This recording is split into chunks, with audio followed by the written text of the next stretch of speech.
Hi, I'm Phil Constantino, and this Travels with Phil. We're going back to Gettysburg, and I'm showing you pictures of all the Union leaders here at Gettysburg.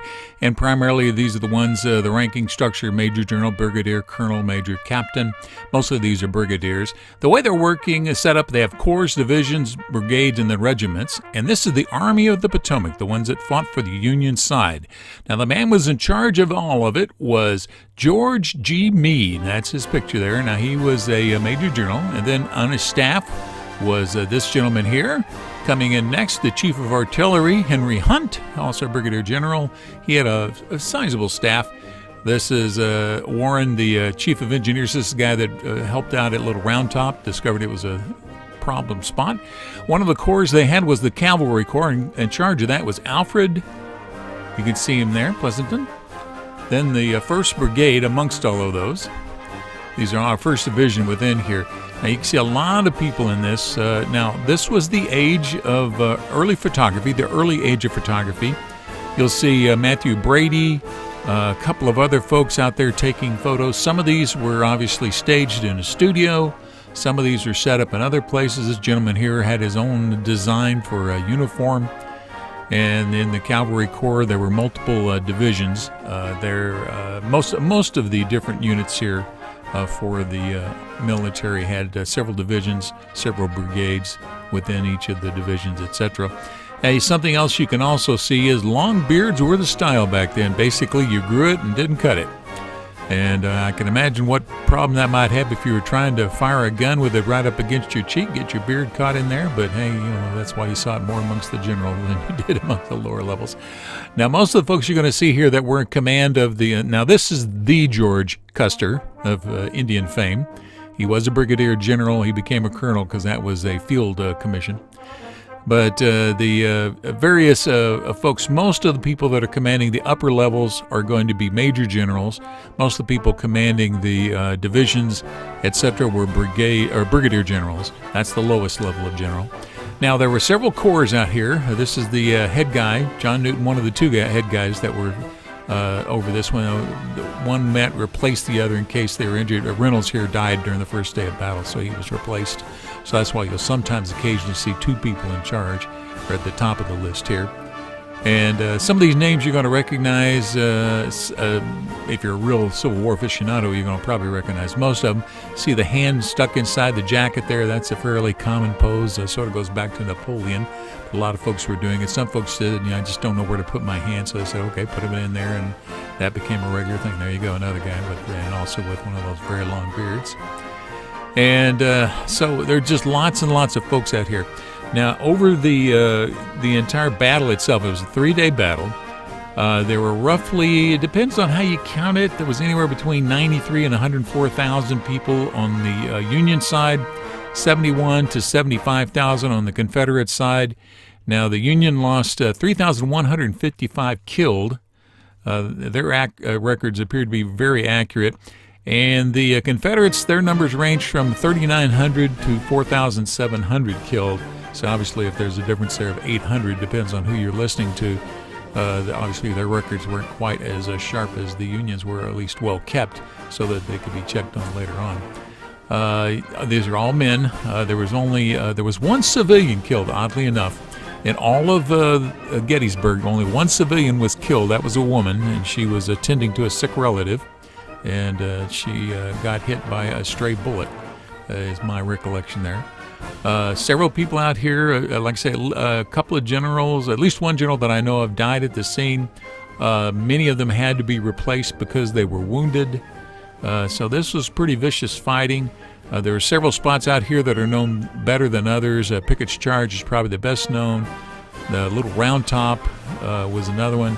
Several other spots out there are fairly well known, even if you aren't a real devotee of Civil War, American Civil War, that is, battle history.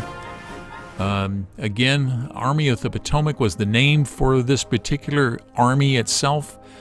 There were other Union armies. The Confederacy, they had other ones, but their primary one in the northern part was the Army of Northern Virginia, and that was commanded by Robert E. Lee. He was the commanding general here at this spot. 120 generals on both sides. So you just got to think about that. There are a lot of generals out there. That includes brigadiers, major generals, lieutenant generals, and just general. There were no lieutenant generals or generals on the Union side. The Confederate did have just a general, which was Robert E. Lee. I don't remember if they had a lieutenant general or not. 3rd Corps, 1st Division, part of the cavalry. And you'll see that there are a lot of folks out here, just varying sizes, shapes, ages. Some were young, some were older. Now, obviously, to be a brigadier or a major general, you're probably going to be a little bit older because you had to serve some time. But Custer was fairly young, fairly brash, and he merited his promotion because of his successes in the field, or at least his boldness in the field. And so that's why you see such a diversity here in ages. Not all of these were people born in America. You'll see later on there's an actual baron. I believe he was German. That was a brigadier general in this fight. Several other folks there that have foreign names that were born in foreign countries. I say foreign names. I mean, there's all kinds of people of German descent here. But, name, if you look at that, say, that doesn't seem American. Well, if you're of that kind of ilk. In any case, a lot of several of the folks that were here were not born in the United States. A lot of the people that were fighting, the regular soldiers were not from the United States, not born here at least. They were living here at the time. In many cases, folks that were coming over, immigrating into the United States, they came in through New York. One of the ways they could find a job was there were Army recruiters right there by the docks at certain times.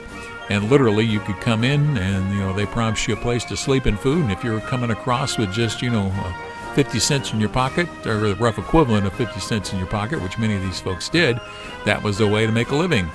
And that's why during the Indian Wars, at least, a lot of the folks deserted. Now, there was some desertion during the Civil War, of course, but not immediately. But so there are lots and lots and lots and lots of people in here. Now, every army has a wide variety of hierarchy structure in it. There's a legal system within there. There are the people that are in charge of the supplies, quartermasters like that. And again, for all of these divisions, now each one of these may be made up of multiple ones. Just to give you an example, let me see if I can find one that's about to come up here. Let's see, the 5th Corps, 1st Division. I'm scrolling through my list here. The 1st Division was made up of the 18th Massachusetts, 22nd Massachusetts, 1st Michigan, 118th Pennsylvania, the 9th Michigan, the 32nd Massachusetts, the 4th Michigan, the 62nd Pennsylvania, 20th Maine, famous one from Little Round Top, 16th Michigan, 44th New York, 83rd Pennsylvania, 3rd United States Volunteers, 4th United States, 6th United States, 12th United States, 14th United States, 2nd United States, 7th, 10th, 11th, 17th, the 140th New York, the 146th New York, 91st Pennsylvania, 155th Pennsylvania, the 1st Pennsylvania Reserve, 2nd Pennsylvania Reserve, 6th Pennsylvania, 13th Pennsylvania, 15th, 19th, 17th, 11th, 12th Pennsylvania Reserves, and the Massachusetts Light 3rd Battery Artillery, 1st New York Light, 1st Ohio Light, 5th U.S. Battery, and batteries D and batteries L, and those are just in the 5th Corps. And every other corps had their own large conglomerates of people out here. So, there was maybe somewhere like 100, and I think the numbers were like about 160,000 people were fighting in this battle on both sides combined.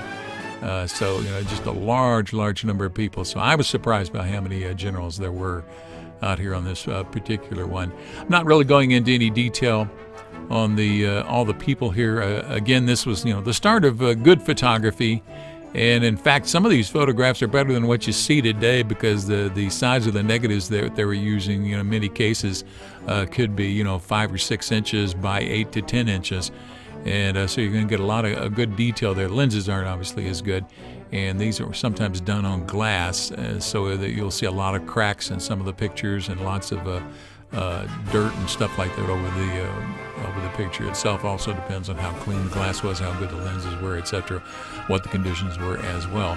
But that's why you see so many of these pictures, because in the 10 some odd years, 10, 20 years before that is when it really started to develop quickly, and they started to get very good, and they started being able to go out into the field. You'll see more staged ones amongst the Union folks than the Confederates, because the folks like Matthew Brady were primarily on the northern side. They did take photos of a lot of the southern folks before the secession started, and in some cases they took pictures of them after the war was over, if they could get them back into their military uniforms. Some of these folks ran for government, became governors, senators, all kinds of elected officials. So they came from all walks of life. The 20th Maine, Joshua Chamberlain, he was a school teacher. The guy that one of the most famous people in the battle here was a school teacher. So they came from all wide varieties of occupations, inclinations. Some of them were professional military. Some of them just volunteered. Some of them, weren't exactly drafted, but they just felt it was the thing to do. And that's how they wound up getting here. Gettysburg is in the southern part of Pennsylvania. One of basically the pivotal Civil War battle. It wasn't the biggest one, but this was the high point for the Confederacy. It was downhill after this. Thank you for watching this video. If you liked it, please give it a thumbs up by clicking on the button below. You're welcome to leave comments below as long as the language is family friendly. And finally, if you'd like to see more of my videos, please subscribe to my channel by clicking the button over on the bottom right-hand corner. Thank you again for watching.